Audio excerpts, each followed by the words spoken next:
Bonjour à tous et à toutes, je vous retrouve aujourd'hui pour un book haul, le book haul du mois d'avril. Alors, d'abord, j'aimerais dire que j'avais de grandes aspirations pour ce book haul du mois d'avril, puisque je m'étais volontairement retenue. J'essayais de ne pas acheter de livres, j'essayais de ne pas demander de livres, ou en tout cas quand on me proposait, je disais merci, c'est gentil, mais on va essayer de faire diminuer la pile, puisque j'avais rangé ma bibliothèque et j'en profite, voilà, vous pouvez voir ma bibliothèque qui est maintenant ajoutée avec celle de derrière. Et voilà, j'avais réussi à ménager de la place, donc tant qu'à faire, j'aurais aimé que ça continue. Et donc voilà, le début du mois était bien parti, je crois jusqu'au 16 avril, ça allait encore. Et d'un coup, boum, tout est arrivé d'un coup. Donc ceux qui me suivent sur Snapchat, puisque je suis sur Snapchat maintenant, donc si vous avez un compte, n'hésitez pas à m'ajouter puisque j'essaye de faire des petits vlogs lecture tous les jours. Voilà, vous avez vu la débâcle, l'avancée de la catastrophe. Et donc on va commencer tout de suite pour... Voilà, hein, pour vous montrer ça. Tout d'abord, on va commencer par un tout petit livre. C'est un livre aux éditions Le Livre de Poche. Il s'agit de Enfant, je me souviens. C'est un recueil de nouvelles de plein d'auteurs célèbres comme Agnès Bécassis, Isabelle Autissier, Laurent Binet, Didier Van Cauwelaert, Maxime Chatham, etc., etc. Enfin bref, je vous incite à aller voir. Comme d'habitude, je le redis, toutes les références des livres qui vous seront montrées dans cette vidéo seront dans l'article dont le lien est en barre d'infos. Donc si vous allez voir, vous pouvez retrouver toutes les références et c'est pas la peine de prendre des notes et de taper par la suite. Voilà, donc je sais que les petits recueils de nouvelles ça me plaît beaucoup parce que voilà, ça me permet de découvrir des auteurs que j'aurais pas forcément lus avec leurs livres tout seul et parfois j'ai de très très bonnes surprises puisque je découvre des petites pépites. Donc voilà, je pense que j'avais déjà tenté l'aventure avec 13 à table et j'avais trouvé ça vraiment très bien. Donc eh bien voilà. Et en plus de ça, c'est toujours pour une bonne action puisque les bénéfices seront reversés à l'UNICEF. Un livre acheté, 1,50 € reversé à l'UNICEF. Voilà, donc ça vient de sortir au mois d'avril, si ça vous intéresse. J'ai ensuite reçu de la part de Pocket Jeunesse Cinder, enfin puisque voilà, je n'avais toujours pas... passer le cap de cette série, alors maintenant qu'elle est terminée en plus, hein, il serait temps Myriam, et j'avoue que ce qui m'a beaucoup poussée en fait à me jeter dans le bain, c'est qu'ils allaient changer la couverture du tome 1, donc pour le coup si j'arrive à vous retrouver la future nouvelle couverture, je vous l'insérerai quelque part dans cette vidéo, mais en tout cas je préférais largement celle-ci. Voilà, donc... il n'y a plus qu'à, hein. Surtout qu'en plus celui-là c'est le plus fin de tous, hein, j'ai l'impression, parce que quand on voit la brique que c'est le dernier tome... Mais bon, au moins je l'ai dans la bibliothèque, hein, on se trouve les excuses qu'on peut. J'ai également reçu quelque chose que j'attendais beaucoup, il s'agit de la suite de Did I Mention I Love You, à savoir Did I Mention I Need You, de Estelle Mascame, donc toujours aux éditions Pocket Jeunesse. J'avais vraiment bien aimé le premier tome, je vous en avais parlé déjà dans un précédent point lecture. Je trouvais que c'était vraiment une belle lecture détente, surtout quand il fait mauvais. Hein? Clairement c'est le moment. Ça vous permettait de vous changer les idées puisque ça se passait à Los Angeles en Californie. Alors là pour le coup j'ai l'impression que ça se passe à New York puisque la fin... Bref, je vais vous parler de la fin. Mais en tout cas voilà, on change de cadre. Ça se passe à New York, donc j'espère que j'aimerais tout autant. Et ensuite est arrivé un livre que je pense tout le monde attendait énormément, à savoir La Couronne, le dernier. Cette fois-ci c'est vraiment le dernier tome de la saga La Sélection par Kirakas, donc aux éditions Robert Laffont, collection R. Alors les 3 premiers tomes donc de la série initiale, j'avais vraiment beaucoup aimé. Le 4e tome, quand on nous a annoncé qu'elle faisait voilà, une suite, enfin elle continuait la saga avec la génération suivante, j'ai eu du mal avec le 4e tome, là. Le personnage d'Adeline, c'était juste, enfin j'avais tellement envie de la taper, c'était... voilà. Et donc je ne sais pas trop ce qui m'attend avec celui-ci. En tout cas, j'aime bien la couleur de la couverture, je sais, je vais partir dans des futilités. Par contre, il y a des détails dans la couverture, je sais pas. Son visage, ça va pas. La robe en fait avec l'espèce de décolleté qui remplit rien du tout en fait, c'est très bizarre et le détail de la main aussi me... Bleh. Bref, c'est le contenu qui importe, hein, donc on verra. Toujours à la collection R, j'ai reçu les épreuves non corrigées de la loi du cœur par Amy Harmon. Voilà, c'est une auteure que j'apprécie particulièrement. Je trouve que sa plume est vraiment très belle. Ça tombe jamais vraiment dans le pathos, mais c'est toujours... elle aborde des sujets très difficiles, mais elle arrive à les aborder de façon très poétique et très belle en fait. Donc j'attends avec impatience de pouvoir commencer son nouveau roman. Voilà, et il me semble que c'est un premier tome. Donc pour une fois, ce sera une saga, une duologie même. Donc on verra. Robert Laffont toujours, ou en tout cas son autre édition parallèle, à savoir les éditions Nil, Un été avant la guerre, ou L'été avant la guerre plus précisément, par Hélène Simonson. C'est l'auteur de La dernière conquête du Major Pettigrew. Alors je ne l'avais pas lu, mais j'en avais entendu énormément de bien depuis très longtemps, depuis même le temps où il était sorti en VO, et il était désespérément resté dans ma wishlist. Donc ma foi, ils m'ont proposé de lire ce livre. En plus, c'était un roman historique, donc forcément ça criait mon nom, et ils m'ont envoyé à Londres pour pouvoir interviewer l'auteur. C'est truc de fou, c'est-à-dire que je sais pas si vous vous rendez compte quand même. Donc voilà, je ne me suis toujours pas remise de cette expérience, c'est juste complètement dingue et je profite encore pour les remercier grandement parce que voilà, merci pour la confiance et merci vraiment pour l'implication. D'ailleurs, donc du coup l'interview arrivera très vite sur la chaîne, j'essaierai de vous traduire tout ça, sous-titrer, etc. et de vous monter ça au plus vite. Mais en tout cas, donc je l'ai quasiment terminé, beaucoup postité. C'est un roman qui se passe dans la campagne anglaise à la veille du déclenchement de la Première Guerre mondiale et c'est très Downton Abbey. C'est vraiment tout ce que vous pouvez retrouver dans Downton Abbey qui est absolument magnifique et je pense que ça va être une très bonne chronique que je vais faire pour ce livre.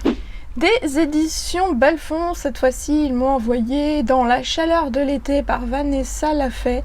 Et alors là, ça aussi, j'ai envie de dire, ça nous criait mon nom, je ne pouvais pas ne pas le lire, puisque ça nous parle des soldats américains noirs qui sont partis combattre durant la Première Guerre mondiale, donc en Europe, et qui sont revenus chez eux, donc plus particulièrement dans le sud des États-Unis, en Floride, donc en 1917, et de l'accueil qui leur est réservé, alors que pourtant ils se sont sacrifiés pour la cause en fait, pour essayer de rétablir l'ordre sur le continent européen, et quand ils reviennent chez eux, ils sont complètement dégradés, enfin voilà, ils sont pas du tout considérés.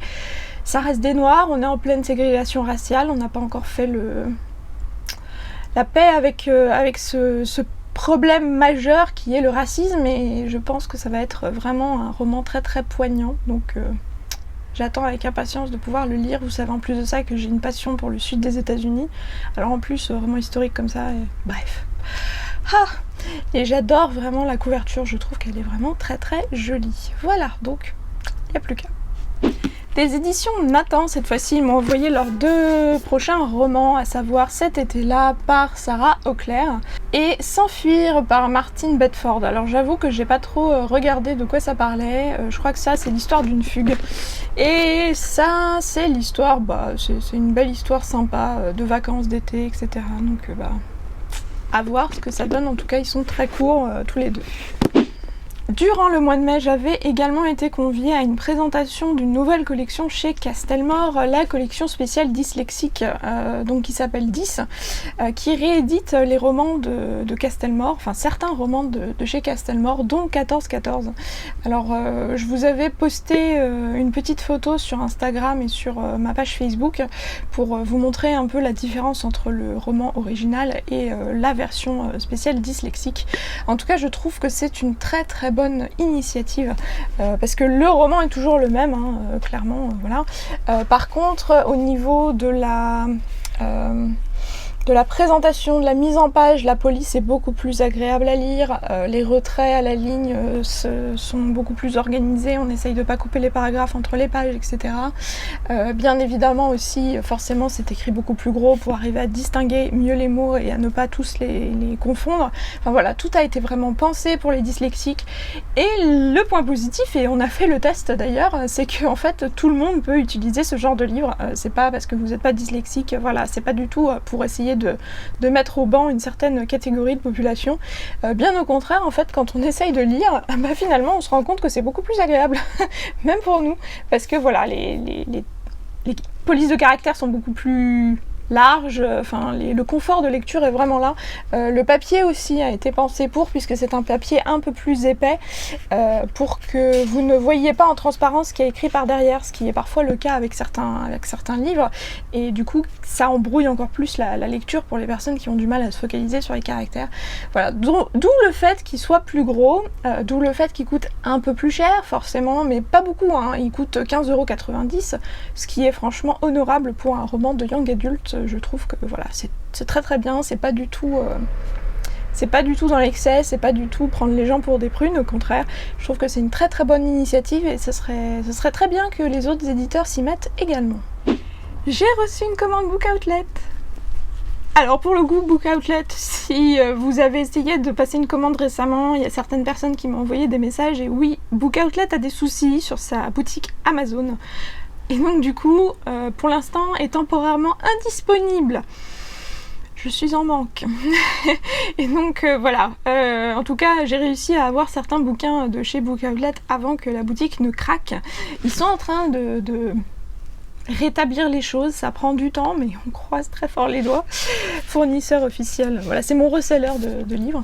Et donc j'avais réussi à trouver Queen of Shadows, donc le tome 3, il me semble, de la saga Keleana, donc de Sarah J. Maas.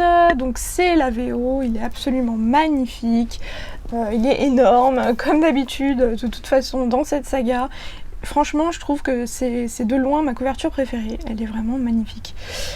Voilà, comme d'habitude, j'ai l'habitude, ça fait beaucoup d'habitude, de vous le dévoiler, voilà, de vous le déshabiller. Il n'y a rien de absolument exceptionnel à l'intérieur. Voilà. Et en tout cas, il est en très très bon état, ce qui fait que je suis super contente. Donc, une fois que Book Outlet aura actualiser sa boutique Amazon pour la France, et bien je continuerai à pister les tomes qu'il me manque. Voilà. De la part des éditions Michel Lafon, Miss Dumpling par Julie Murphy. C'était un livre qu'on nous avait présenté en avant-première à Montreuil, donc en décembre dernier. J'avais vraiment très très hâte de l'avoir entre mes mains. C'est l'histoire d'une jeune femme qui est assez opulente, on va dire, d'une jeune fille, et bizarrement sa mère organise un concours de Miss. Et donc elle va essayer de se rebeller un peu, et pour pouvoir enquiquiner sa mère, elle va s'inscrire au concours de Miss de sa mère. Donc voilà, ça a l'air vraiment très cocasse, peut-être aussi très émouvant je pense, donc j'ai hâte de pouvoir le lire très très vite. De toute façon ma chronique devrait arriver très bientôt, donc vous allez en entendre parler très prochainement.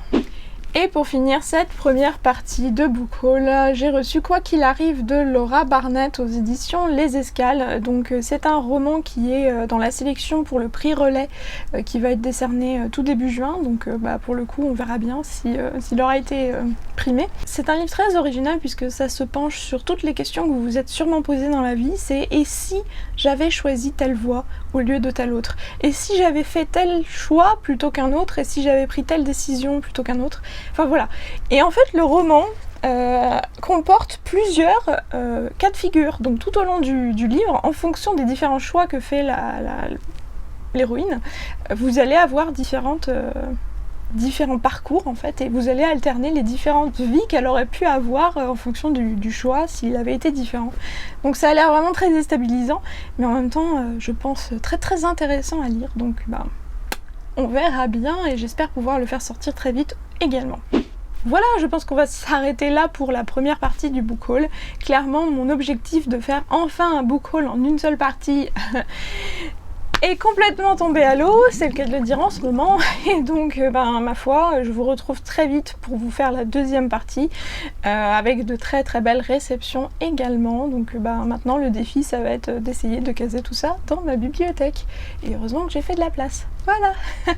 Comme d'habitude je vous souhaite de très très belles lectures, et je vous dis à très bientôt pour une nouvelle vidéo. Salut! Sur les et si, boum, tous les livres sont en train de se casser la figure.